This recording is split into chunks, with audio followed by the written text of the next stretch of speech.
Kristian Harloff butt dialed me the other night at dinner. Jay and I were eating. We were having a lovely dinner together at the local Thai place. Kristian Harloff butt dialed me. I have a list of things overheard at the Collider studio that I'm going to reveal in about 30 minutes.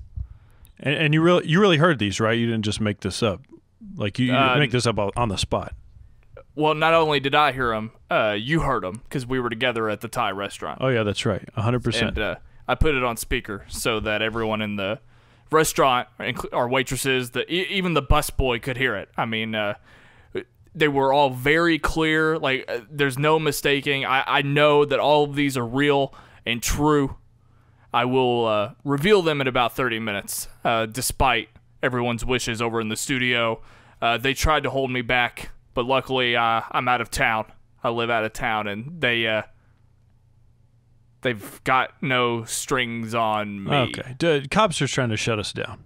We all know what's going on. The other thing, I will get to that here shortly. The other thing is we got confirmation last week that the owner of Complex, Marc Fernandez, listens to our show. He commented in the YouTube section. That threw us off. That was very, very nice. I can't believe that Marc Fernandez listens to our show. So now what I would like to do right now is go over my resume. It's self-serving, but you know what? I'll let you have your platform. It's all good. Go ahead. Start with your most highest honor. From 2005, I was 15 years old. I started working at the public pool, and I did that for 8 years. In those 8 years, I went from handyman pool boy to the manager of the same pool, and I owe the city of where I live hundreds of dollars in Gatorade and nachos. And then in 2012, I worked for Office Depot for about 3 months. I quit that job because my manager wanted me to come in at 6 a.m. The morning after the midnight release of Deathly Hallows Part 2. So I called and quit that job. And I podcast a lot. I don't know. How does that sound, Jay? What do you think? Is that going to impress Marc Fernandez that I podcast a lot? I don't even... Does he know that we live in Kentucky? I don't know. How's he going to hire us if we live in Kentucky? No, don't tell him that. That might scare him away. I've already... the past few years, I've applied for jobs at Collider, Slash Film, a few places out in L.A., Screen Junkies. I think they discount me because I don't live in L.A., so I don't even want to... I don't want him to know that at all. I just want to add one thing to the resume. People might not know this, but Ryan Snelling often walks around humming a song by the band Phantom Planet. He goes like this: California, here we come. Is that right? Is that how it goes? Yeah, it's very good.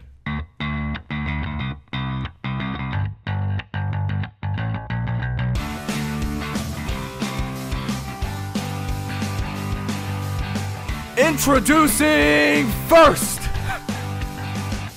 he's a graphic designer and co-host representing Sight and Sound, Jaye Williams. Sorry I'm late, guys. My private jet was late getting back from my day job. Kristian Harloff still pronounces it Jeremy Johns. Not Jeremy, it's Jeremy. Like he's sickly. He's of germs. Have you noticed that? Yeah, Jeremy is a weird word to say because you either go the route of Jeremy like Kristian does, or you say it just in an over the top clown voice. Jeremy Johns. Jeremy Renner, the most underrated actor. The most misused. He's the what word do I want? Not misbehaved. Mistreated, yes. He's the Dennis Zhang of actors. Guys, thank you so much for joining us on After Schmoe. My name is Ryan Snelling. That is, of course, Jaye Williams. We have a lot of stuff to talk about. Again, I've got a list of things that I overheard on the phone. Kristian Harloff butt dialed me. We'll talk all about that here in just a minute. you know what? I'm also a little pissed off, Jay, and we'll get into this later too. Of course, the live show was last night. We're recording this on Thursday evening for this to be put out on Friday. The live show, I spent about 30 minutes to an hour being pissed off about the live show. We'll get into that later on. But yeah, good to be here, Jay. It's nice. I'm feeling good. I'm feeling good today. I had a long day at work. It was tough. Had After Schmoe at the end to sort of, it's like when you cross the finish line and somebody hands you orange slices. Well, they handed me After Schmoe. I'm feeling great. You have things that you want to talk about. I just got to address this private jet. That's on the top of my list. But go ahead. Go ahead with the show. No, we can talk about the private jet. I'm ready now. You know more about it than I do because I didn't really look into it at all. What private jet are you talking about? Well, first of all, I just need to say this. I love the fact that Collider, Schmoes Know universe can now have this more, balling lifestyle, balling appeal. Like, it's show business, right? Right? Balling. They took a private jet to a Trek convention. 100%. 100%. Yes, balling. Yes. Listen, I've taken in complex content for quite some time. Watch a lot of stuff in the hip hop landscape. I watch Hot Ones. I watch sneaker shopping. I'm very big on on the streetwear culture and stuff. Even though I'm 30 now. Oh, I'm not 30 yet. I'm almost 30. Is this your version of reading your resume yes, off to Marc Fernandez? Essentially. I've been there since the beginning, Marc Fernandez. I remember Lil Yachty's first mixtape. Anyways, I just think it's time for nerd culture and geek culture and this movie discussion landscape to get a little bit high class. You know what I'm saying? Like, I think the only way that Collider could become balling is if Jeremy Jahns is replaced by someone like, is it Lil Gotti? Is that what it is? Oh no. Who's Lil Gotti? Yo Yachty? Is that what it is? That would be Lil Yachty. But is that the one in the Sprite commercial? He was in a Target commercial. I don't know if was he in a Sprite commercial? I don't know. That's a good question. Anyways, let me address something. I think we're in this culture right now because we get on Instagram, we see people buying things, and what do we have here at Collider? We just get to see Jeremy Jahns and Robert Meyer Burnett buying hot toys. I mean, comic book shopping is all well and good. It's great. I get excited about it, but I want to see what's the next level. Well, how about we take a private jet to a Star Trek convention? That's next level. But I just want to address one thing right off the bat. So for those that have forgotten, Kristian Harloff and I have a little bet going on this Conor McGregor-Floyd Mayweather fight. Yeah. Remind everyone for people that might not know what that is. Both Marc Fernandez probably doesn't know what this bet is, so please let him know. Myself and Kristian Harloff, neither one of us truly believe that Conor McGregor is going to win this fight, but I at least will acknowledge that the opportunity is there, that he does have a puncher's chance. Kristian wants to write all of that off. And not me, but Kristian Harloff said, and I have the Twitter DMs to prove it. He said if I had made a joke, I'd said that if I put money on Conor McGregor and he won, it would give me enough money to fly you and I both out to Collider Studios. And Kristian, out of the mouth of babes, said, if Conor McGregor wins the fight, I will pay for you to fly out to LA. Well, how dare you? You should be ashamed of yourself. This whole time, he wanted to back out on it because he was going to come, it's not a real bet unless you put something out. You're the one that started it. And now you're out there flashing around this private jet. If Conor McGregor wins this fight, Kristian Harloff better show up on the tarmac with a red carpet for me. I was going to say, are you going to demand the private jet here? 100%. Absolutely. In fact, I want him to open the door to the private jet. I want Finstock to greet me when I come in. I want Finstock to fly the private jet. Oh, man. That'd be great. But I think the only way that could work. So you want them to drive? Is that the proper word? You want them to drive the plane from LA to here to pick us up and then take us back and then again when we go home? Well, yeah, that's how planes work, Ryan. What the hell is wrong with you? That's a massive leap for instead of just them buying airplanes and we take care of getting on whatever commercial flight.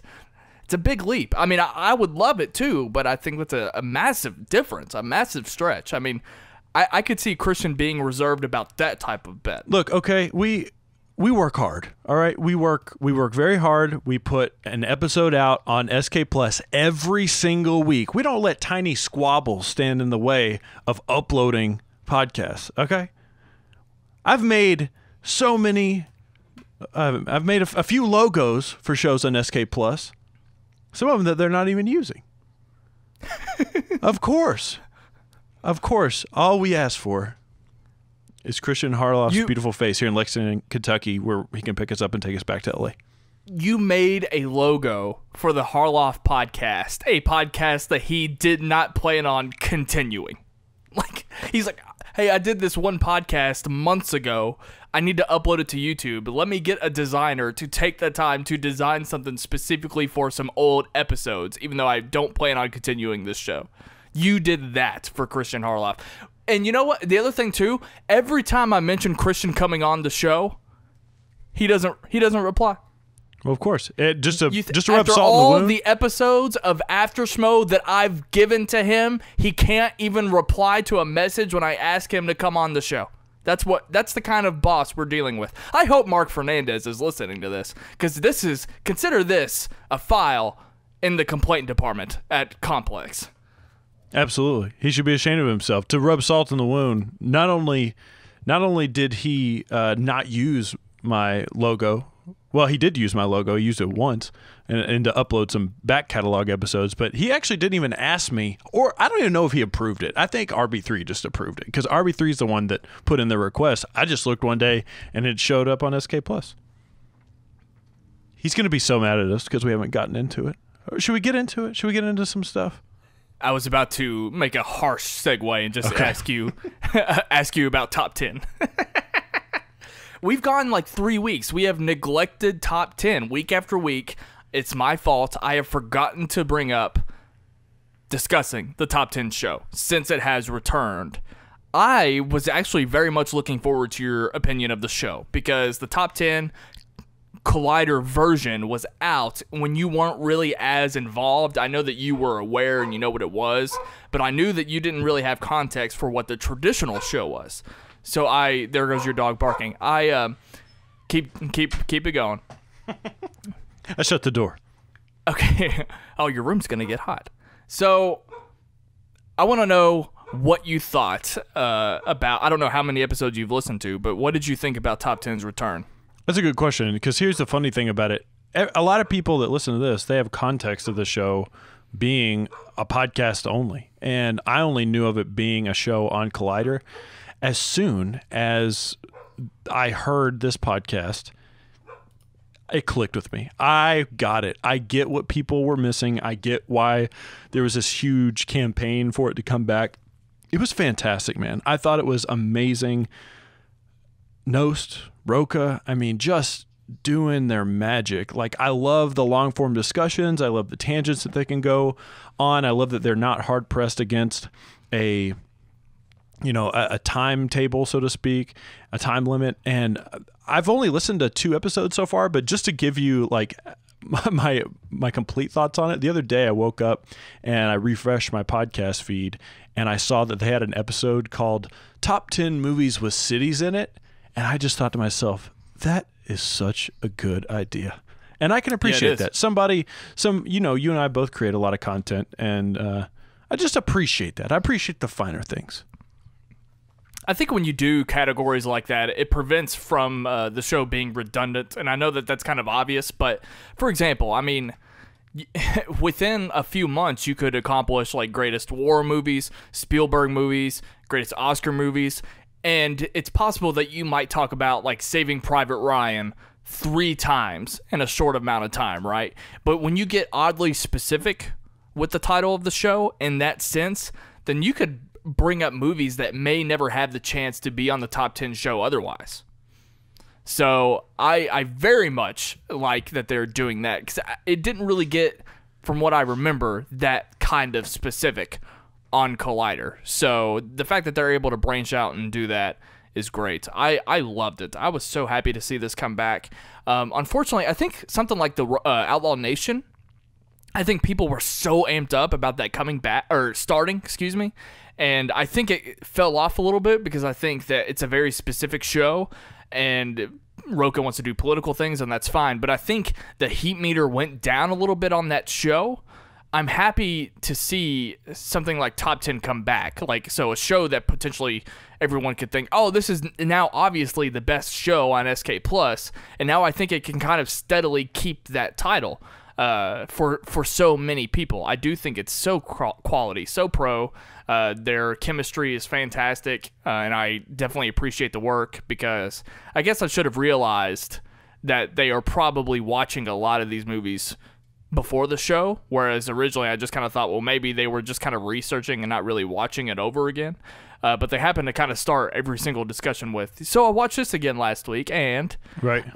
So I know that they are very passionate about it. I'm just really happy for them, happy to see it come back, and I think it's fantastic. The funny thing that I noticed just listening to the first episode alone, you can just tell that this huge weight is sort of lifted off their shoulders. I mean, I don't know. I'm purely speculating, but I'm sure at some point when it was still a podcast, they'd always thought about doing more. They'd always thought about, maybe what is the opportunity that exists that this could be an actual video version of a show on Collider. To have done that and to sort of see the flip side of it and actually think to themselves, the grass is greener on the other side, and then come back. I mean, it makes a lot of sense that so much weight could be off of their shoulders. Because I think about it every week with After Schmoe, that, what if we did this episode on video and we didn't get to, that kind of sucks. But they've been there, they've seen that. Now they can just do the show and just have a good time. They know they have an audience that loves them, that cares about them, that's passionate about the content that they're putting out. And I just think it really shows through on the content that they're doing. I think it shows through in their conversations, their knowledge in general, being able to articulate themselves. It was a very, very impressive thing for me to listen to. Yeah, and what I love about it, and the reason why I think so many people take to it and they think it's the best show on the network, is it's the only show that doesn't have to... After Schmoe, for example, is a show specifically for people that follow along with Schmoes Know. And the fact that Top 10 can kind of go beyond that and be its own thing while not being its own thing, I think it's fantastic, and that's why so many people enjoy it. It's sort of a breath of fresh air in that way. So anyway, great job, Roka and Nost. We're loving it. Keep it up. I want to continue to have sort of we continue to kind of watch the evolution of Collider with this whole daily programming thing. Something that there's two things I want to bring up. Jedi Council now going daily. I saw Schmoevillian's concern that Star Wars, you can't sustain a daily Star Wars show. I saw that too. I wanted your take on this, because I definitely disagree with that premise. The same way. Okay, let's think about it for a second. Today I saw the episode of Heroes that came out today was entirely Twitter questions. Okay, and Wednesdays on Heroes is all about a comic book pull list. So with that design of Heroes, you don't have to depend on news. You just don't. And I think that's why that Schmoevillian completely dismissed Star Wars being a daily show, because it's like there's not hot Star Wars news every single day. There's no way you can sustain a daily show. Well, no, you're wrong. The way that you focus like the Wednesday Heroes is a comic book pull list. For one, do the same fucking thing for Jedi Council. Wednesday's Jedi Council could be all about, like, that be the what's the deal with canon portion involving comic books. There you go. There's one day that you have solved there. Another day could be entirely focused on expanded universe spotlight or history lesson. And so basically, I think that is just very short-sighted of that person to say that Star Wars can't be sustained daily. What's your take on that? I think look, we've talked about this a few weeks in a row now, and I think that's a good thing because the longer it goes on, the more we're seeing it succeed, and we're also seeing what the shows could be. And I'm sure everybody there at Collider is doing the same thing. Like, this is a new thing. They're letting it sort of live and breathe on its own. But I think it's an understandable worry because we've said the same thing, right? Like, I think when we first heard this, like, oh, how are they going to do this? How are they going to do this? Now that we've seen, I mean, I think TV Talk, when they were toying around with this idea, it was completely understandable how they can make that work. Heroes was a little bit different. They've made it work so far. And I think something like Star Wars or like Jedi Council that is so specific. I mean, we are literally narrowing down with each of these shows, going deeper and deeper into singular categories of conversation. And it's understandable for people to be a little bit worried about it. I get it 100%. The thing that I'm the most excited about is that, pretty much like we said with Top 10 just a second ago, these people that are on these shows have the ability to be a little bit more expansive around one certain idea. Like, for instance, Marc isn't talking about something and also trying to keep up with the show notes, the things that he's going to have to transition to, all of those things. And as small as that seems, as minor of a thing as that is, it is a factor. It does play a factor in the conversation. Just to sort of echo what you had said last week, my biggest thing with all of this is that I hope that if there is a big enough news story, it can extend beyond 20 or 30 minutes if it needs to. The other potential problem that I see, and I'm sure they've thought about this, is what happens if you get to Friday and you've talked about everything that you need to talk about, or even Thursday, and then for whatever reason, just a huge dump truck full of news and hot topics comes out that you really need to talk about, and you do need to extend that. We just need to see it, right? We just need to see, like, the episode that was supposed to be 20 minutes is now like an hour. Do you think we're ever going to get that? Well, okay, there's a couple of things to unpack. First, I think that if Kristian and Schnepp and all those guys who are show running everything at Collider, if you design the show daily and not have it depend on news at all, then it would work. And then if anything hot comes out, that just takes precedent. So, like, Kristian could say, okay, Friday's show of Jedi Council is entirely Twitter questions, okay? But if Ron Howard casts his weird brother to be in Han Solo, which he did do today, but if that came out on Friday, then they just talk about that instead of the Twitter questions. So it's just a backup plan, really. You're right. But if Kristian goes ahead and just designs everything, but think about how a traditional episode of Jedi Council is sectioned out anyway. I mean, there's the movie news, and then the canon, and then the Twitter questions. So just split those up. There's 3 of your 5 days of content.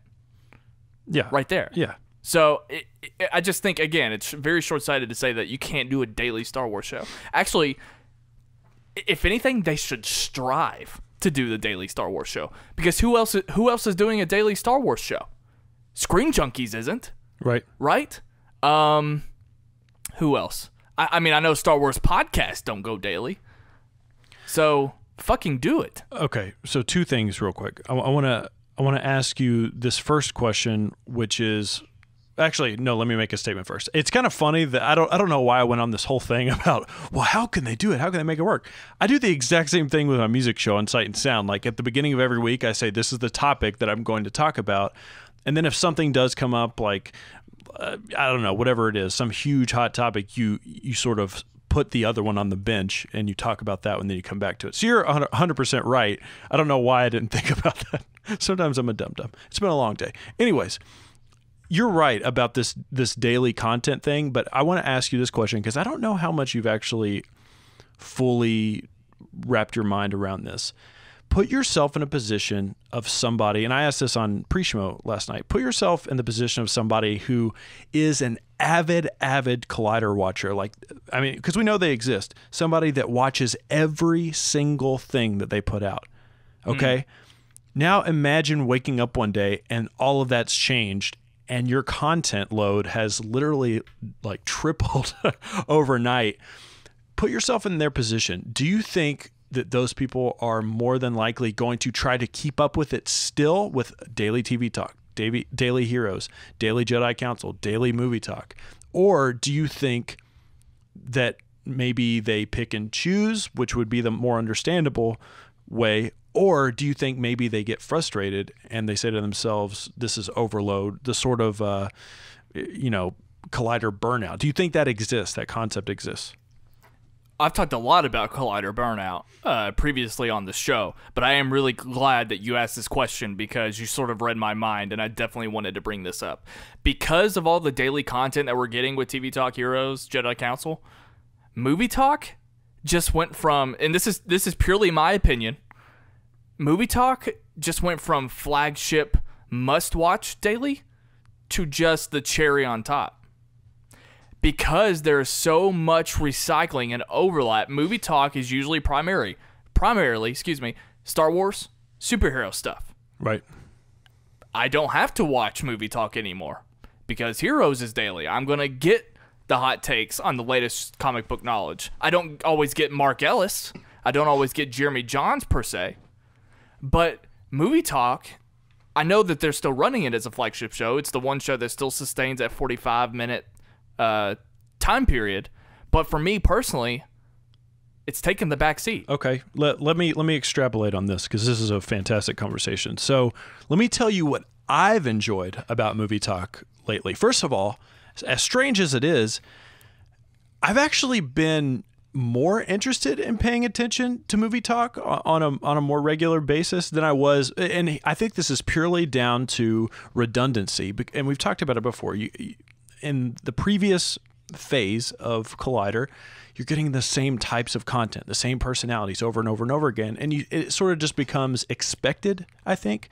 Now, because of the changing faces, because of the changing tones from episode to episode, you never really know what you're going to get. Here's the thing that I've enjoyed Movie Talk the most, is more of the industry stuff that's going on. Them talking about box office stuff, trailer reactions to things, just being in the know in general. Like, oh, I didn't know that this new Bruce Willis movie was going to come out. You know what I'm saying? Like, it's a little bit more broad, and I like the industry stuff. I like the business side of it because you're right. It does kind of suck to get the big Star Wars news on Movie Talk, and then you've heard a lot of the response, and then you get to Jedi Council when they've talked about it, and you're kind of like, I've heard this already. Do you sort of see what I'm saying? Look, I haven't even picked up on this pattern. I think Kristian could probably tell me afterwards, but I haven't really picked up on the fact if Star Wars movie news does drop on Movie Talk, I'm wondering if Kristian consciously sits those episodes out so that he can do it on Jedi Council, so we don't have to hear the same take. And I haven't picked up on that, but they might be doing that. Let me know if you guys have picked up on that. But by the way, let me just correct, because I think people will misinterpret the conversation. My previous comments about Movie Talk were based on viewership habits. That was the question you proposed to me. Right. So I don't want people to get confused and think that I'm saying Movie Talk is lowered in quality or I think the show is pointless. I don't think the show is pointless. You just made some great points as to why people still want to watch Movie Talk. I was coming from a place of viewership habits. And again, I did call Movie Talk the cherry on top. So if I can watch Movie Talk, I definitely will. Especially for takes on movies like Wind River, speaking of Jeremy Renner. Things like that. We're not going to get on Heroes. We're not going to get on Jedi Council. So I'm not saying Movie Talk doesn't have its place. I'm just talking about where I'm at with Collider right now. And that was the plan. Everything you just said, though, that was the plan. I wanted to make Movie Talk more of a thing because of how interested I was in what Ellis was going to bring to the table, and I've spoken on that the past couple of weeks. But as more time goes on, that's where I find myself. But you do bring up a great point. Did you ask a question? Did I answer a question? I don't know. Okay. I've been Excellent. You're right. I've been putting a lot of stuff in the box and passing it off to you to sort of sift through it. I do have one more take real quick. Okay, good. Because I actually have one more take as well. Go ahead. Excellent. Because all of these shows have gone daily, I think more than ever Collider Nightmares has less of a chance to go back to becoming weekly. Interesting. People are asking, what about maybe they don't do it frequently, but I've still seen people talk about Nightmares. I don't think Nightmares can budge anymore at all. I think that they are stacking the deck. So for the people that are hoping, I'm not saying they're getting rid of Nightmares. For people hoping that Nightmares came back weekly, forget about going daily, by the way. But if they were hoping on Nightmares becoming weekly, I think the fact that everything else is sort of filling up the plate, I think it has less of a chance to come back. Well, look, here's what I will say to that point. This goes back to the same thing that I've mentioned the past 2 weeks, is that there's no reason why Collider Nightmare shouldn't exist, but maybe it just doesn't need to exist as a video show where people are utilizing manpower, time, studio space. Maybe it needs to become something on a Collider podcast feed. I know I keep bringing it up, but it's just, I'm excited for it. And I think that is a playground. That is a playground for people, for Collider to experiment with. Why not just put some wacky stuff on? Maybe not wacky. Like, don't just make it like, don't give Tony Ravioli like his own show on or maybe do that. That would be fantastic. Or just let Finstock read the news. That would be great too. I think that's a type of place you go to and you just put stuff out there to maybe test things out. Like, let it be a testing ground. I would even like to see something like what Amazon does with TV shows where they just pitch a bunch of random shows and people can just vote for them, like which ones they like. That would be cool. But to go on to one other point to end this whole thing. Again, I got more though. Okay. Okay, let me ask you this question before you go in. This conversation is fantastic, by the way. It is. Let me ask you this question. My dogs are going absolutely nuts in the background. They're pissed off at Kristian and that private jet. It's all good. It's all good. Long form stuff. I've yet to really hear you elaborate on it. Do you miss long form discussion, hour-long discussion for specific things on Collider? What I will say, there were a few episodes of Heroes that were like 2 hours long. I remember specifically the Rob Liefeld episode where the spotlight of Rob Liefeld was there. He's a very charismatic guy. He can talk our asses off. Having the Rob Liefeld spotlight segment on that episode, it went on for like an hour. It was nuts. And I watched every second of it. Every second of it. I loved it. Now, it's hard for me to say that I miss it, I guess, because it's, again, it's already so much. I still have plenty to watch. And I think that's what I think the thing that I hate the most is just like not having Collider content at all. So as long as I have something, I'm sort of distracted by that. But if they could, I would love for them to be able, as long as they're able, going back to the whole point that I made about them dividing the daily shows, I hope that they sort of install a cushion. I hope that they have some cushion throughout their day where they're not just breaking their backs going back to back on these shows. So, like you said, if you had a huge Star Wars story come out, like you mentioned, and it required an hour-long discussion, I just hope that they are able to do that instead of Kristian having to look over his shoulder to see if they're making time or not. So I don't know if that's possible because I don't know what their production schedule is like over there. I know that they get started very early and they're there and throughout the evening most of the time. I mean, things like the movie commentary episodes that they used to do, I mean, I don't think there's any way they could do that because that's sort of like an extra thing that was never a daily, it was never a weekly, It was whenever they could get to it. I think those are gone entirely. The whenever they can get to it, I think those are out of the question. I'll throw out something real quick to your point that you've just made. A lot of it does sort of hinge on studio time, 100%. I've said this before. I think there are some unused spaces in the Collider studios. The space that they use for mailbag, I don't know whose office that is. I have no idea. I have no clue. Well, hey, did you watch the beginning of, and please answer this honestly, don't worry about Kristian's feelings. Did you answer or watch the beginning of Kalinowski's Schmoedown on Tuesday? I did. Where it was so Finstock was sitting on the set of Collider News, but it was up against a brick wall instead of how it is in the videos. So Right. I don't know how they do that. I don't know if that's actually green screened or if they just move that shit around all the time. Well, regardless, whatever it is, I love.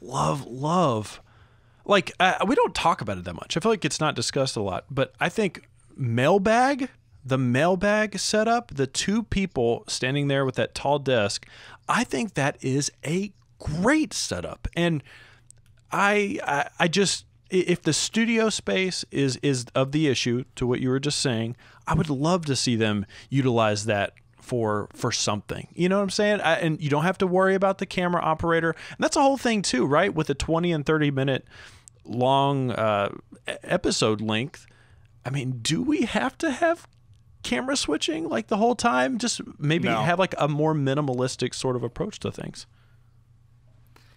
You don't need, like, you wouldn't need that for a Jedi Council all Twitter questions show. You know what I mean? Exactly. Like, and that's the it could point. just be, that you are making the point. Cater, and it doesn't have to be like this. If the set's available, then use the set. It's really not a big deal. But, you know, yes, if it is a mailbag sort of Jedi Council thing or a Twitter question, whatever it's going to be, 100%. Or even one-on-one interviews, like if Marc isn't available and Ken's not available, but Kristian has a guest come in to do like a one-on-one interview style thing with somebody there. I mean, that would be... I hate when we get interviews and they're sitting super far apart. Like, I've seen interviews before. I say hate, but it's just not my favorite thing. I would love that real close interaction that they have on that mailbag set. Sure. That's a great point. One more thing I need to go over real quick to cover my tracks. I guess the better way to put it, my point about nightmares as we know it can't come back. But if you get out of the studio and the way that comic book shopping is able to get out of the studio, and Collider Nightmares becomes a show about set visits to genre movies, and they're able to, or, you know, it's probably much easier for them to hire a crew of cameramen than to count on filming inside the studio. So that's, I mean, I think that's where Marc Fernandez's mind is. He's willing to sort of branch out. Now he's there in LA. I think it's to their benefit. Collider Nightmares as we know it can't come back weekly, but there is still always potential for that genre horror show, and I will cap it there. I've got another thing. I'm sorry, you're bringing up one more point. I guarantee they're loving this discussion. There are some people who have never heard After Schmoe before, like with this side of discussion, like, when the fuck are they going to talk about the live show? Yeah. Anyways, okay. Yeah. I have no idea what Kristian is going to think about what I'm about to say. He may love it, and other people might hate it, but I think, why not take a page out of what Top 10 did? If you have an idea for a show for Collider, if the people doing Nightmares are really passionate about it, and I'm not saying anything against a Clark Wolf or a Riley or a Perry or anybody like that. I'm not saying anything negative towards them, but I'm saying if they are that passionate about it, why not take the initiative and take it upon yourself and start with a podcast again, like I've already said, or a YouTube show away from Collider, if they can do that, and build up the demand and then pitch the show. Why not do something like that? I think maybe taking, of course, maybe people aren't going to get paid and all this stuff, but I'm just saying, if you have a great idea, like, could we get the Josh Macuga show on Collider one day? You know what I'm saying? Interesting. I never really thought of it that way. Marc and Kristian, we have so many ideas to pitch you. Yeah. Fire up the jet. Another one is, if you, I don't know what they host on. I don't know what Collider hosts on. It might be Podbean or whatever. Get a fucking like a network account and make, since they're all daily now, make all of those shows their own podcast. Yeah. Agreed. Get off, like, or no, even better. Keep the Collider channel and put everything in that channel, but also make the separate shows under the one account. We're going to get a DM from Kristian, and he's going to say, "We're already doing that, you dummy." Or he's going to say, no, it's stupid. There's no point. Well, I mean, why not? I mean, I think we talked about this before because it blew your mind that Collider.com has 2 separate podcasts. I didn't even know that. I literally had no idea. But I mean, you wouldn't if you only watch Collider. I knew because, I go to Collider.com and I follow Frosty, and I followed Collider even before I knew what Collider Video was. But yeah, I think they should always be thinking about podcasts as well. So that's just my thing. Yeah. I feel like I had one more point to make. I just looked up and we're going long. Yeah. People okay. love it. My bladder hates it. Let's we can take a break if you want.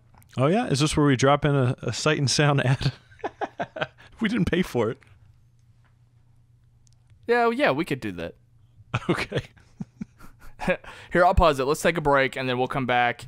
And I have one Schmoedown topic I want to discuss, and then we'll go into the top 10 or 11 things overheard during Kristian's butt dial. We'll be right back. Hey guys, it's me again, Ryan Snelling. Most of you probably know that Sight and Sound Weekly comes out every Monday on the SK Plus YouTube channel, but you might not know that Sight and Sound is its own thing entirely. Check out the Sight and Sound YouTube channel or the Sight and Sound podcast feed to listen to the movie bucket list episodes that I have been putting out. I've gotten to talk to Mark Ellis and Chris Hartwell so far. Next week, I will be putting out my episode with Miss Movies. All of these great guests have been coming on the show to give us their movie bucket list, the list of movies that they think every film fan should see. I had a ton of fun recording with those people, and I think you guys will enjoy it a lot, but you have to go check out Sight and Sound to get those episodes. Again, it's a podcast, so you can check it out on iTunes or your favorite podcasting app, or subscribe to the YouTube channel. All of that stuff is provided in the links in this very description of After Schmoe, so go check out those movie bucket list shows. Anyway, back to After Schmoe.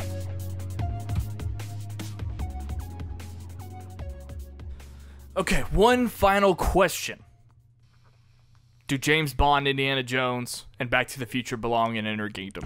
I talked about a lot of this on pre-Schmoe. Here's what I will say. When the James Bond thing happened, I was like weirded out by it a little bit, but the thing that shocked me more than James Bond was actually Back to the Future. And them combined was like the weirdest thing to me. And here's what I said on pre-Schmoe. I honestly don't care what topics are in Innergeekdom, but I feel like I need to know where Innergeekdom begins and the rest of everything else ends. You know what I'm saying? Like, because if we're just throwing James Bond and Back to the Future, like what else accommodates Innergeekdom? That's my only thing. Not being critical of it at all. And I'm sure Kristian's going to say, well, that's the point. It's the element of surprise. But I kind of would want to know. Did it surprise you? The Back to the Future one was weird to me. I was like, so what's next? Like the Muppet movies? Like what are we going to address next? Yeah, I agree. Innergeekdom should set itself apart because the rationalization behind Back to the Future, Indiana Jones, James Bond, how far are you going to go? Because, I mean, next week, Kristian could decide classic movies are an Innergeekdom, and it's like, right. Well, wait a minute. I mean, then no, not really. I mean, you got to figure out why. So I guess when I think of Innergeekdom, I think of things that require its own convention, fan convention. Exactly. Like it's something like that. Something that's sort of just unparalleled. The fandom to Back to the Future, yeah, a lot of people love that movie, but they don't fucking they don't have conventions for shit like that or for Indiana Jones. I mean, yeah, it's no. I just don't see it. I think that it's stretching. I mean, can they do it? Well, they did do it. So, yes, they can do it. But I do think they need to draw lines. And also, I don't think Innergeekdom is just something that you need to keep stacking. Like, there's still plenty of stuff. So much, in fact, that, like, DC has 2 categories. DC movies and then DC EU. I don't know. I just it's made 100% sense up until this point. Like, I think that's fine that they've stuck with those same types of categories. Like, if in all honesty, it would probably make sense that they keep like the similar, like they don't bring in new categories until the next season of the Schmoedown begins. You know what I'm saying? Because I think that was like a big thing with this season. Like, there were some rule changes from last season to this season. There were some new categories obviously brought in, and they do switch out categories for sure in Schmoedown proper, but that's sort of my take on it. I just don't think, when I think of being a geek, I don't think of being a geek about Indiana Jones. Like, I know comic book geeks, I know Star Wars geeks, I know Lord of the Rings geeks, I know Trek geeks. I don't think Back to the Future geek is a thing at all.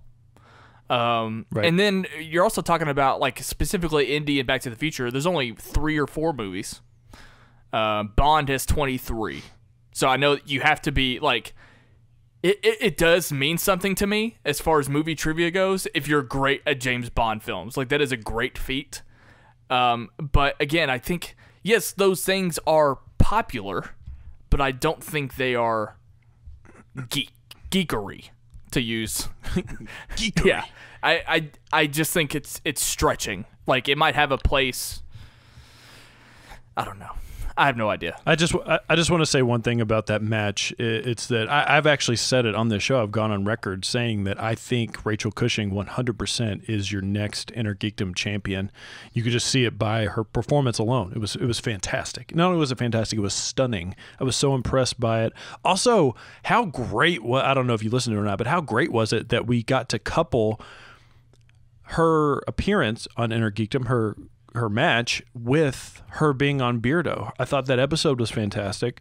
Got to see a different side of Rachel Cushing, got to get a little bit more inside the mind, and I just really, really enjoyed that episode. Kalinowski, the funny thing about him, that guy, to me at least, can't catch a break, because I think he performs really, really well. He has a little bit of the Clark Wolf about him, and what I mean by that is Clark Wolf is an incredible competitor, one of the top competitors in the Schmoedown, but she always gets right up to that finish line, and she can't quite cross it, whether it's a title match or a number 1 contender match or whatever the case may be. Kalinowski obviously hasn't gotten there yet, hasn't gotten that far, but he just keeps facing people that are absolute killers. And I think, like, to lose to a Rachel Cushing, 100%, in my opinion, should do virtually nothing to his ranking. Yeah. He's a great competitor. He's also just really damn likable. Jesus. He is such a nice guy. He's just so genuine. It's so weird. The difference being that I think he's a victim of his own brain farts, whereas like Clark can get anxious, but he was just blanking on some easy stuff. So Kalinowski is a type of person who will thrive in team matches. I guarantee it. Does he have a partner? Well, if he did, wouldn't it be what's that guy's name? The guy that's part of their crew with Roxy. I can't think of his name. Anyway, can't remember either. Let's team up with Macuga. He and Macuga. What a great team. Yeah, it was a great match though. I like both of those competitors. I didn't listen to Beardo. Is Rachel Cushing Ken Knapsack's girlfriend? Did she mention that at all? No. Well, she talked about her personal life quite a bit, but no, I don't believe that that's the case. Mainly because I think, I mean, no offense to Ken, but I think maybe the age difference. But I don't know. Maybe that's not a thing either. Well, she's in her 30s. She is. She's in her 30s, 100%. Well, she actually addressed that. You just needed to listen to the episode. This conundrum with like dating and age gaps and this whole thing. But it's a great episode. That's all I can say. I don't really think I need to listen to. I don't need to ever listen to. Don't be. How dare you? I don't know. Actually, you know what? I'll walk back on that immediately because Beardo acknowledged me on Twitter this week. I'll bring this up during the butt dial. Actually, we'll get to that right now. But Beardo acknowledged me on Twitter this week, and I thought that was so great of him because I like to poke fun at him. We like to make, or I won't say we. You can say whether. I like to make fun of Beardo And I thought, he has no idea that I do it. Granted, he probably doesn't listen to the show. But yeah, he tweeted at me, and I was like, you know what? Now I feel bad. But anyway. Feel bad for what? Poking fun at him. Talking about the dumb faces that he makes to the camera and everything that... I don't know. I don't take inventory of anything that I say on this show, so I can't remember. But I know that I've mentioned him a couple of times. Okay, well, they just while we're on SK Plus stuff, I will also mention that Wangers this week was actually really, really good. I think Wangers Wednesday is a much better fit. Just going to say that. Just going to throw that out there. Wangers on a Wednesday is a great thing, and they also work through their differences with each other. I messaged Cobster earlier and said the words, "Please love me." And his only response was, "Ha ha ha." So I don't know if that means we're on good terms or he thinks I'm a piece of shit. But we saw him passive-aggressively address the new change, the daily change for Wangers in Sight and Sound, and I don't know if he's very happy about it. He probably thinks it's some slimy move I pulled behind his back, even though that wasn't the case at all. I explained it last week, but anyway, I just hope we're on good terms. Jaye Williams and I were eating Thai the other night. Kristian Harloff calls me. I think Jay was really excited. Because I've told Jay about several conversations that I've had with Kristian, and Jay, you get a lot of delight out of hearing our interactions. Is that correct?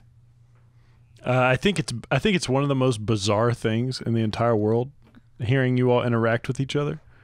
I don't know why. I'll never forget him. I don't remember what the news was, but he gave me some kind of good news or whatever on the phone, and I don't say it on air, really, maybe on Sight and Sound, but one of my catchphrases is, instead of swear to God, I say, swear to Zeus. And he gave me some good news on the phone, and I said, oh, swear to Zeus? And he had no idea what the fuck I was saying.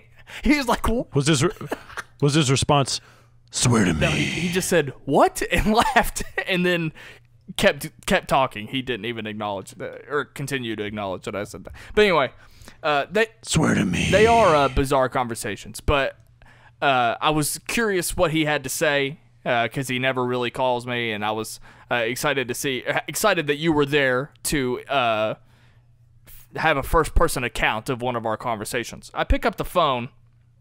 It was an obvious butt dial. Don't know how it happened exactly, but I kept on the line, and I overheard some things. So I've got 11 news bits that I learned via Kristian Harloff's butt dial. Okay, this is an exclusive. They do not want me to reveal any of this information to you, but I'm going to do it anyway here on the show. Are you ready, Jay? Let's do it again. These are 100% real. And look, I might not be on here next week. It could be Jay and Luke Jaggers doing After Schmoe. I am dangerously close to being removed from the... Number 11. Macuga is actually from a suburb of Pittsburgh. Number 10. Schnepp actually knows how to pronounce Campia and calls him Campia anyway. Number 9. Captain Learning and Collider Unboxed were actually Kristian's ideas. Number 8, Perry's bangs are clip-on. Bet you didn't know that. Number 7, Cal the Schmoe dog can't actually use Twitter. I don't know if anybody knew that or not, but this is an exclusive here. Kristian's butt dial. Number 6, people don't realize that JTE has been actually applying for Collider positions the past 3 years. And apparently it all has to do with Dennis not liking him. Number 5, Kristian was quoted as saying, Sam Esmail's the showrunner of Mr. Robot, right? Number 4, Brett was asked to hang up posters of Jeremy in Jeremy's own office. Number 3, due to the fact that Sight and Sound took Mondays from the Wanger show, Complex has to ensure Cobster's anger management classes. Number 2, the Schmoedown was actually John Campia's idea. And now, the number one thing revealed during Kristian Harloff's butt dial. Evan Goldberg only lives 3 blocks away. Well, that was a great segment, Dave. It was really good. I love your top 10s. That's Paul Schaefer's laugh. What's that guy's name that I was doing? Paul Schaefer. The guy that plays the keyboard. Paul Schaefer. Okay. The CBS Orchestra. Come on. Okay. He looks like a mole. He looks like a zit with He looks glasses. like a naked mole rat. You're absolutely right about that. Anyway, I love Paul Schaefer and I love David Letterman. Okay, so to continue the story on the butt dial, Kristian had no idea that he called me. So I texted him back in the Thai restaurant. Did you really just butt dial me? What was his response to that, Jay? New phone, who dis? Yeah. Kristian had no idea who I was. He has not saved my phone number. And so you were there and Kayla was there, and you all looked at me strangely like, have you been faking your relationship with Kristian Harloff this entire time? And I never considered this until that moment, that mine and Kristian's conversations are primarily done via Twitter DM and email. And that when we... Which is the most weird thing. Yeah. That's the thing that weirds me out the most. And so I don't think we've ever had a text conversation via like an SMS messaging. So I thought about it. For one, the benefit, I don't know why. I don't know if he has this weird thing about his phone. Beardo, the tweet that Beardo sent me was that Beardo doesn't even have Kristian's number. So I don't know if Kristian's weird about his phone. I like messaging him on Twitter anyway because I like knowing when he reads and no replies.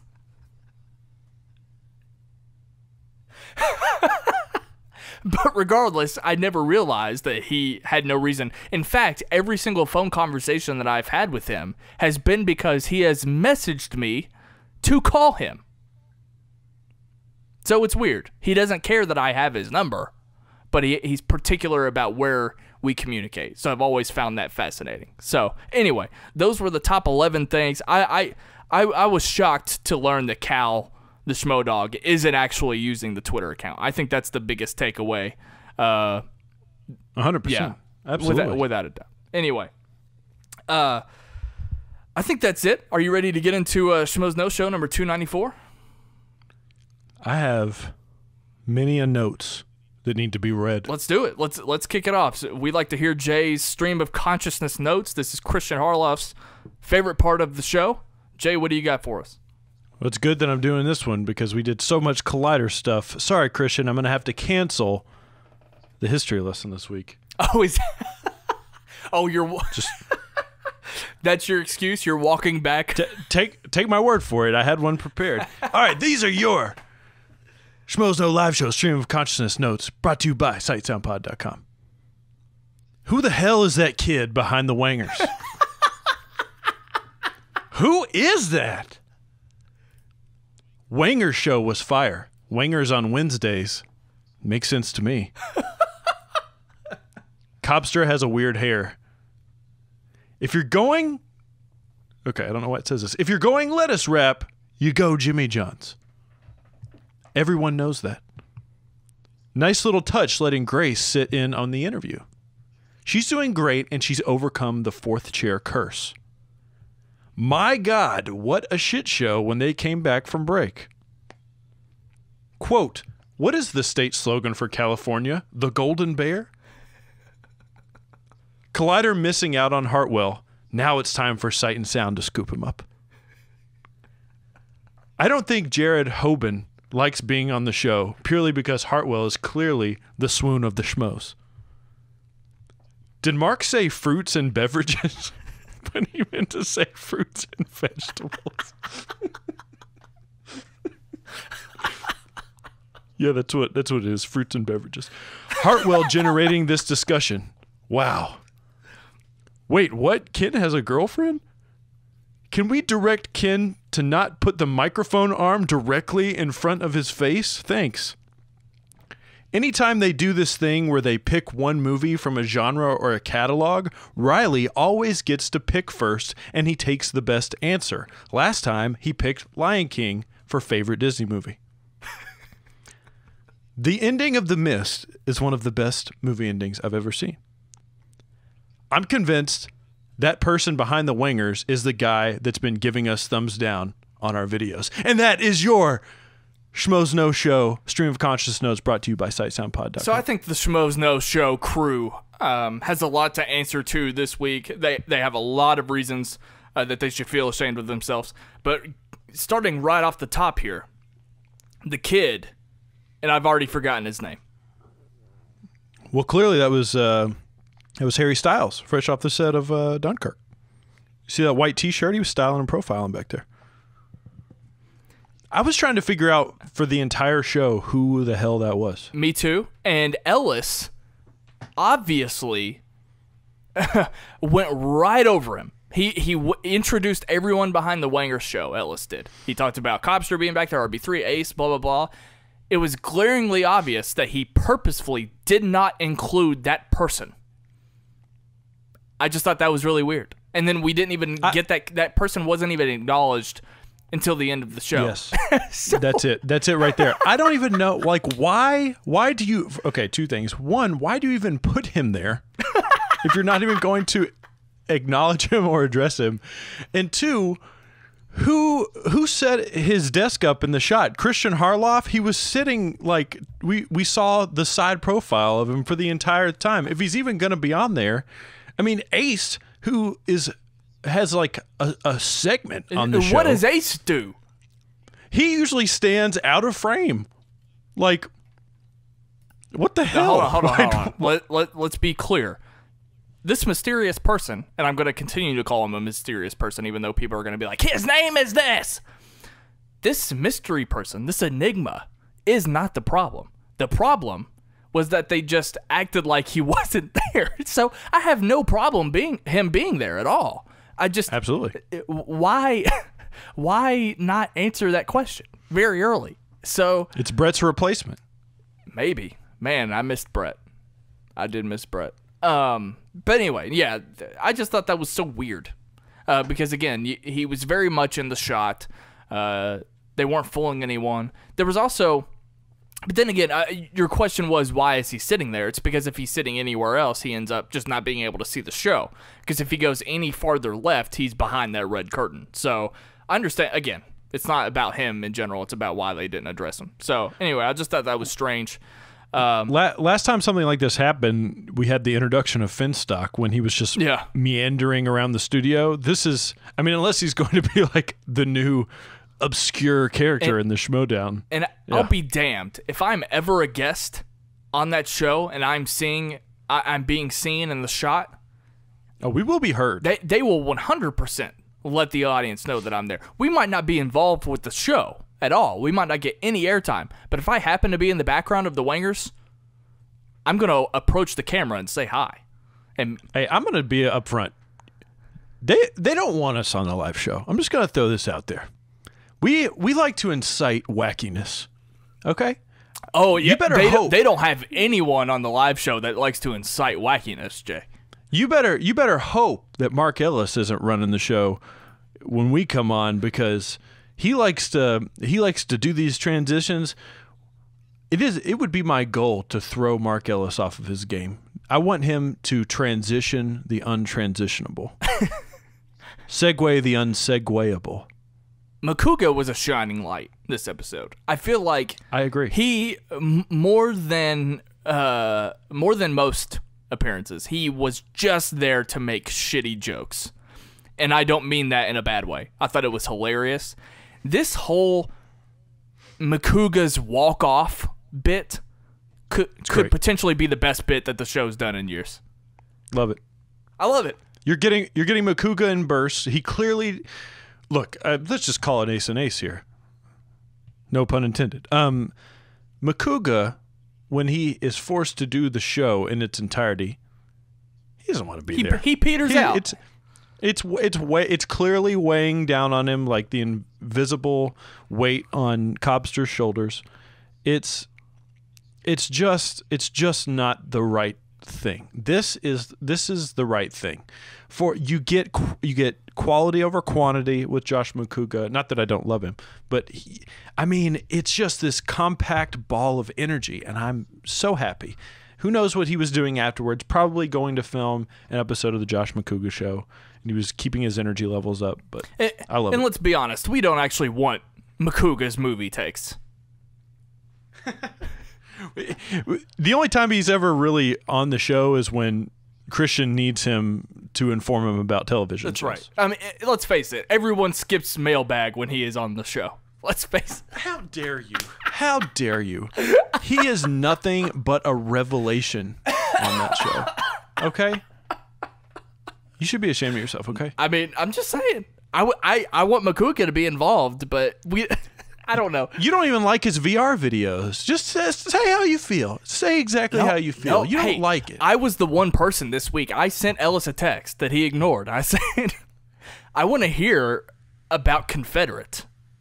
And I know that he didn't want to. He probably didn't want to get political on the show. I said, look, I want to talk about TV. I want black voices to talk about this whole Confederate deal. And I know you're probably groaning at that, and everyone that just heard my take is groaning at that. But that's what I wanted, and Macuga would have been great in that scenario. By the way, just saying. You know what would be great is if they had a daily show where they could talk about that called TV Talk. Oh wait, they do. Did they talk about it on the show? I thought that they avoided it.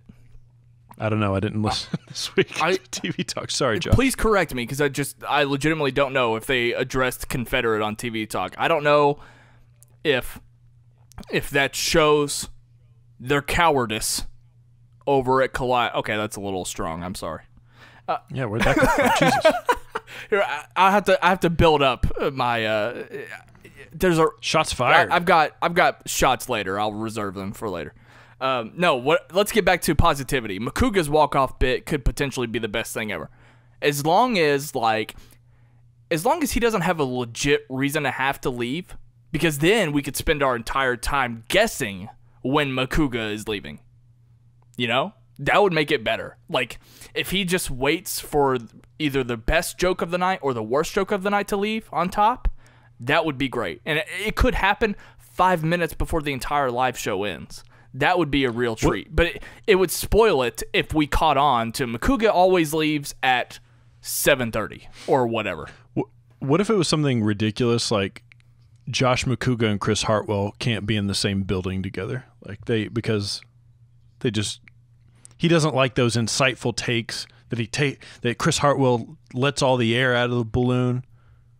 All he wants to do is make these quick quips and gags, but not with Hartwell around. He doesn't stand for it. He'll flunk That's you. true. And we saw what happened with that one Bachelor contestant. I didn't write down his name. I know he's been on the show before. Jobin. What's his name? I have it written Jobin. down. Let's call him Jobin. All right, Jobin. Let's call him Jobin, just so that people. Jared Hoban is his name, so we can call him Jobin. We got to give people. Good job, we got to give people a reason to give us a thumbs down on the video. So let's just ignore the fact that this gentleman has his own name and create a name for him. No, Hojo. It didn't work out for him because Chris Hartwell. Look, you have a Bachelor contestant on this show, and you get shown up. Chris Hartwell schooled everyone on that set without even trying. It was no contest. He was the star, and I'm sorely going to miss him. And this might just be a result of my recently blossomed friendship with Chris Hartwell because I love him so much. Okay. But he did turn us down for a job on Sight and Sound. He doesn't need us. He's better than us. If Chris Hartwell was on Sight and Sound, people would only care about him, and I can't have that. So, well, I actually interviewed him for your job. I hate to tell you. Hey, you fired. I would understand. I would understand. I'm just messing. Anyway, where are we? Let's talk about the lettuce burger. Okay. Sure. Let's talk about it. That's the hot topic. That's what everyone's talking about after the live show last night. Is it? It's the talk of the town here. It's that Ellis was eating a lettuce burger. I think that you and I are rubbing off on everyone in that studio. Is that it? I think it is. And even going back to what we talked about with Top 10, we talked about how Roca and Nost were laid back. They were conversational. I think Roca and Nost were acting like us. I said it a few weeks ago when Kristian did the entire show with his back to the camera that he was essentially catching the sight and sound bug. I think that's what it is. Being a little too laid back. I think that's what it is. Had his fly undone, put his hand down his pants like Al Bundy from Married with Children. It's either that, or I just needed another reason to plug sight and sound because I know I have Marc Fernandez's attention. Let's talk about Fartgate. Can we talk about Fartgate for a second? What's Fartgate? Is there more than one gate? Because I know there's Stand By Me gate. There's definitely Fartgate. So, look, we all know that Kristian Harloff loves a good fart joke. A few weeks ago, he laughed harder than I ever knew was possible for a fart joke. This week, they decided that they were gonna use fart sound effect. Actual, Beardo is quick on the draw. He was using some fart sound effects, and he used one in particular that Mark Ellis was just having no part of. He was above that. I didn't think that the fart was funny. I thought that their reaction to the fart was hilarious. That how dare you? I mean, he literally did the "you should be ashamed of yourself" on the show. I mean, he didn't say that, but that was the look on his face. Yeah. Everyone was so above that, and I know for a fact that if Kristian Harloff would have been there, he would not have been able to control his laughter. He would have thought it was so funny. Oh, he's laughing right now just thinking about it. Absolutely. Okay. To sort of compact the segments between... We had two big, huge guest segments. We had Steven Stanton and Brett Freeman. Is that his name? The director of All About the Money? Yeah.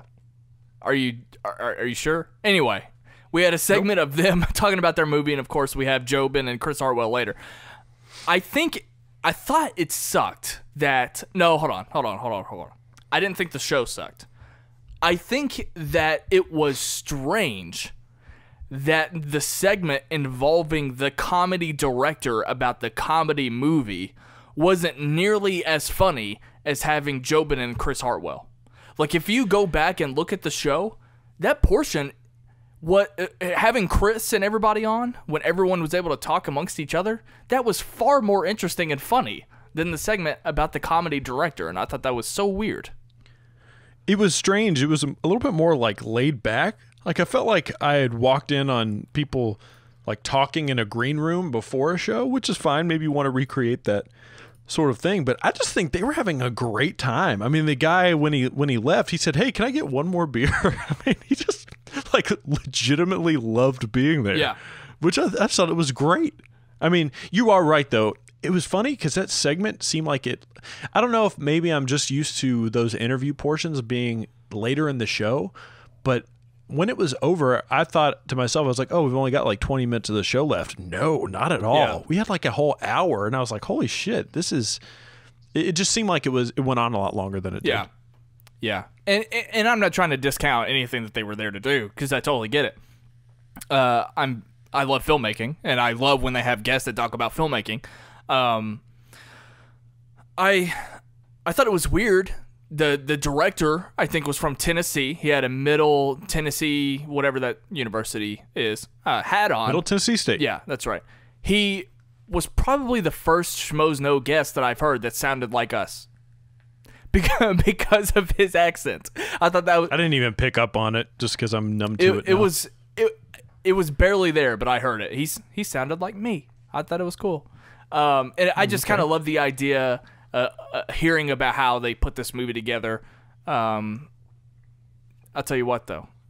About 5 or 6 years ago, I had an idea for the plot of this very movie that I wrote down. So I'm going to check my room and to see if it's bugged, because I feel like this idea was ripped from underneath me. But I'll let it slide. Because I have so much respect for Steven Stanton. Are you still reading your resume? Is that what we're doing right now? Oh, yeah. Your screenwriter, too? Yeah. Ellis is absolutely right that Hartwell makes people enjoy movies. In fact, I made that point when I talked to him. That guy's the best, man. But I'll tell you what, though.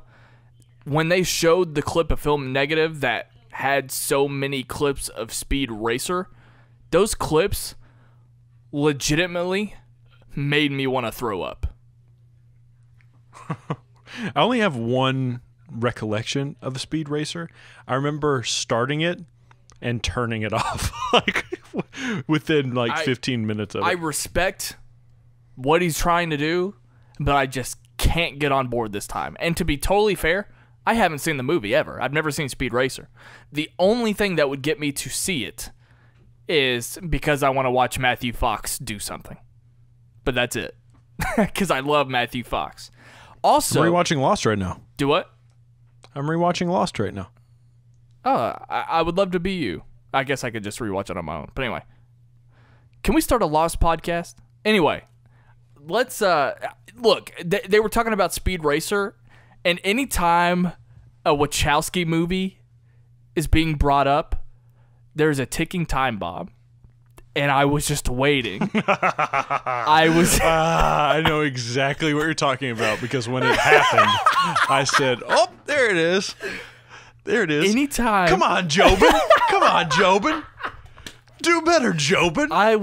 You're out on the West Coast now. You got to be a little bit more PC.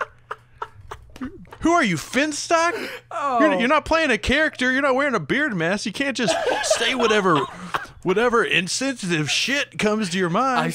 I was thinking to myself, as soon as this got brought up, I was thinking to myself, who's going to be the one to do it? And as soon as it happened, I fucking lost it. Oh my God. Oh my God. Well, you know what the greater crime is, don't you? It's not the crime that it happened. It's the crime that they just let it happen, that nobody corrected it. They missed it. That is the kind. If you and I would have been there, we would have been like, "Oh, you mean the Wachowski sisters?" Yes, the guys from Kentucky would have been the first to socially justify. Look, this is another example of the cowardice over at Collider Studios. What's up with cowardice? Why are you making this I'm building up to Stand By Me Gate. That's all I'm doing. Oh, okay. I talked to Ellis about it. He knows I'm doing this. Where are we? Well, blah, blah, blah, blah, blah, Wachowski brothers, blah, blah, blah, blah, blah. Come on, Jobin. Come on, Jobin.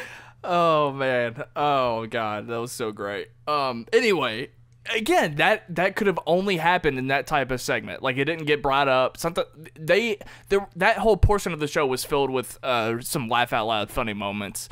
And that's sort of what I was talking about, the unevenness. But anyway, that's all I got, really. I still have plenty of notes left. Well, Jobin should be ashamed of himself.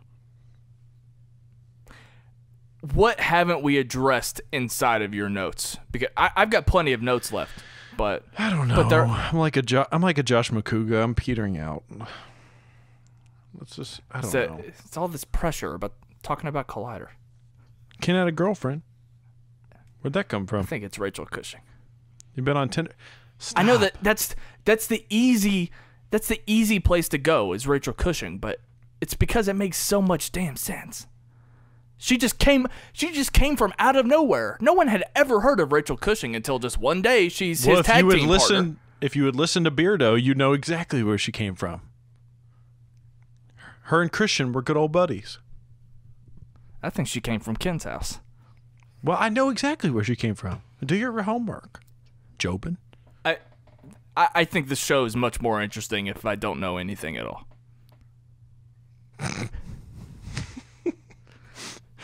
Welcome to TV Talk. Anyways, let's go. What are we talking about next? You're going to talk about Stephen King stuff? Oh, I want to talk about Stephen King stuff because you know what? I didn't get to fucking talk about it last night. That's for damn sure. Okay, let's talk about this. Okay. Can I give you my reaction? I'm sorry, not my reaction. My interaction with this whole thing, like how I experienced what was going on. Like with me? Yes. Yeah, go ahead. So I was watching a little bit behind in the episode, and all of a sudden I just get like lit up with a few notifications from Schmoeville, and I'm like, what is going on?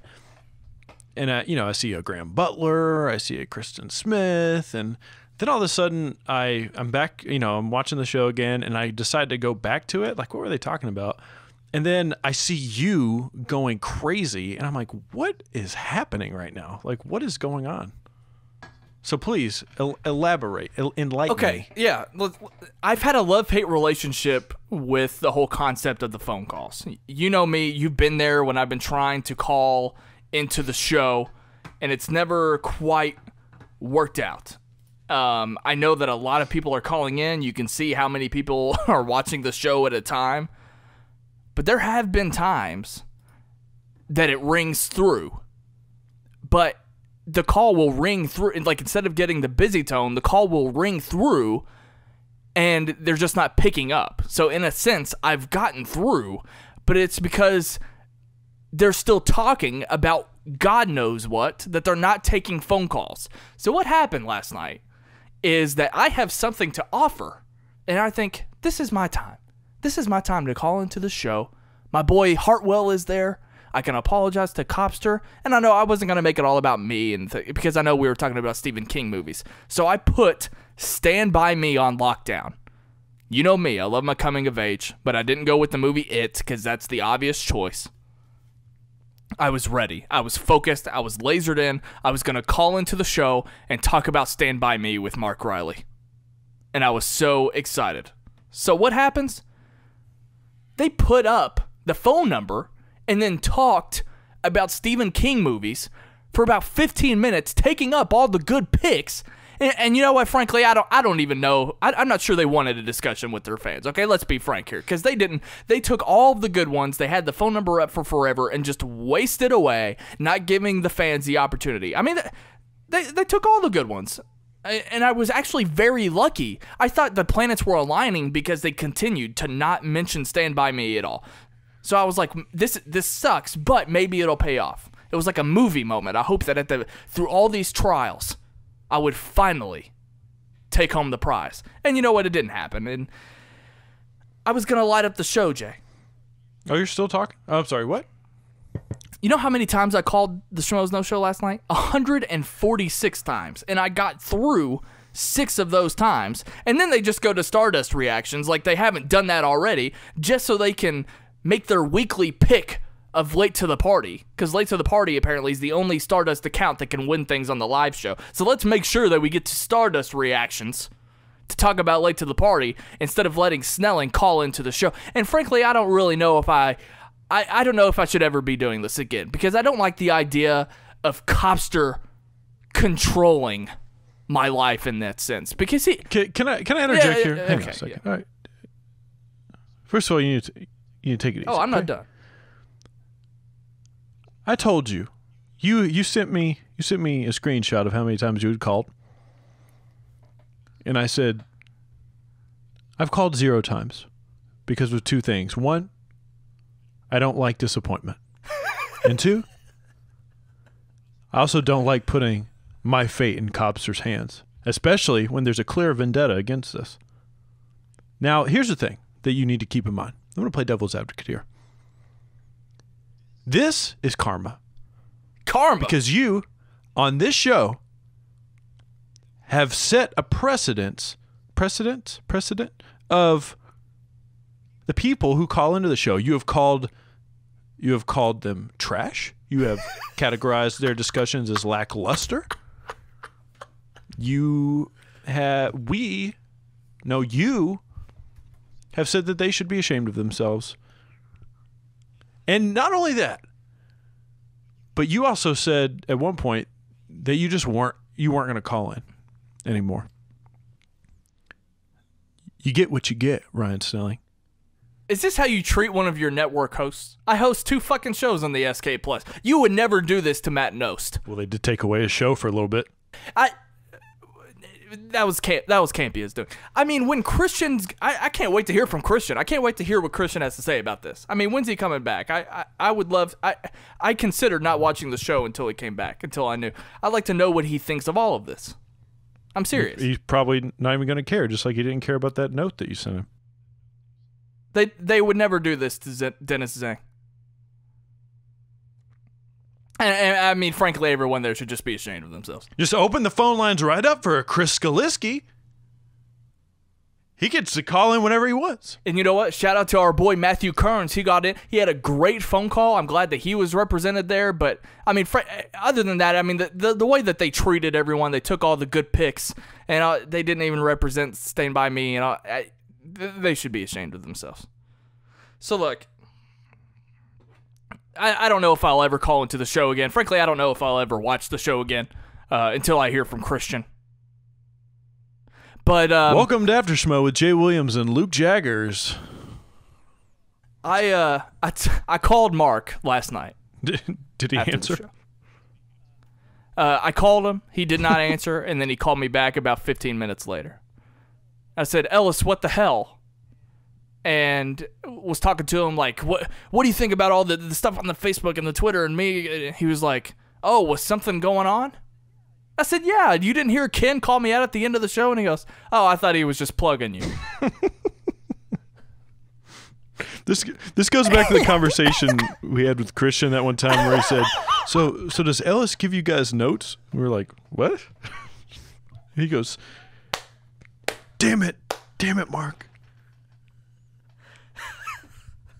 Notes? What's a note?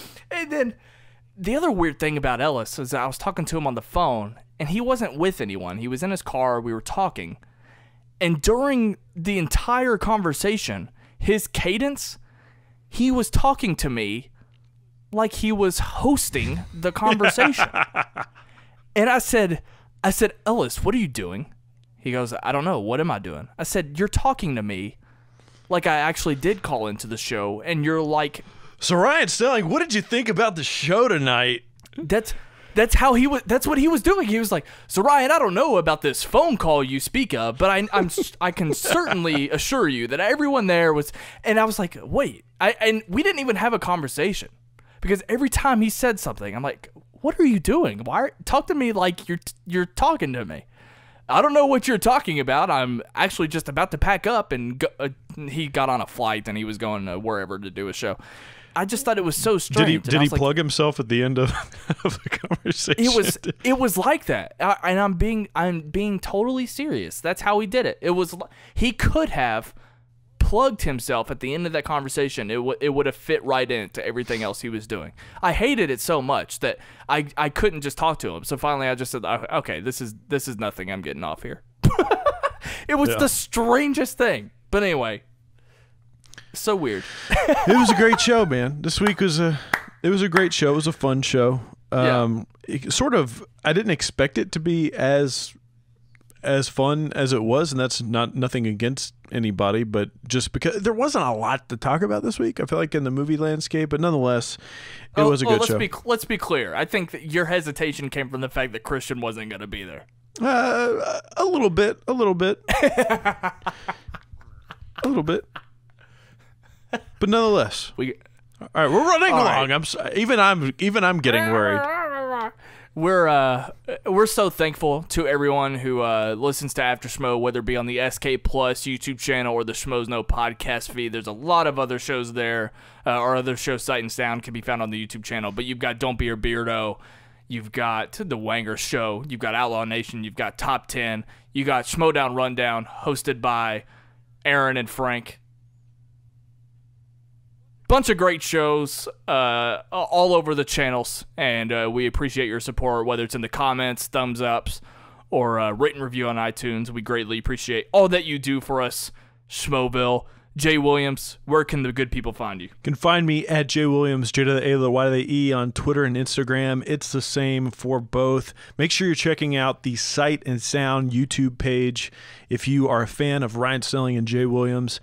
Not only can you get a ton of content on the Sight and Sound podcast feed, but you can also extend that experience over on the YouTube channel. I do a music show every single Friday.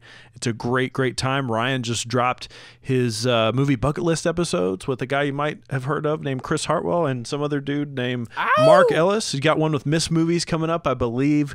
Very, very excited for all the cool stuff that we're doing over there. We're also recapping Game of Thrones. Don't forget about that. We are the most unknowledgeable people about one of the hottest shows in the world. So, where can they find you, Ryan Snelling? thank you for bringing up movie bucket list, because I would love. I need Schmoeville's help. I know it's a Sight and Sound show, but Schmoeville, if you want people to appear on the show, then please tweet at them. Hey, get on Snelling's movie bucket list show. Because right now I've only got the 3 episodes on lockdown. Again, like you said, Miss Movies is coming out. If you want to hear from somebody, I would love to hear from Perry. Actually, that's the next person I want to hear from. I want to hear from Perry. I want to hear from Brett. And then the commissioner himself, Tom Dagnino, are the people that I want to hear from. So let me know who you want to hear from, or tweet at them. Please. Maybe do. they could take the private jet out here to Kentucky, and we could do it live in person. Yeah, that's what JTE said to me about recording JTE movie things. Let me know when you're in LA. Let me know when you're in LA. I only record in person. Okay, all right. Actually, I respect that. We're not recording this right now in person, but that's fine. Right. You can follow me on Twitter and Instagram at WhatUpSnell. Thank you so much, guys. We will see you. Shout out next to week Mr. Shields. What? He just followed me on Twitter. I'm totally leaving that in the show.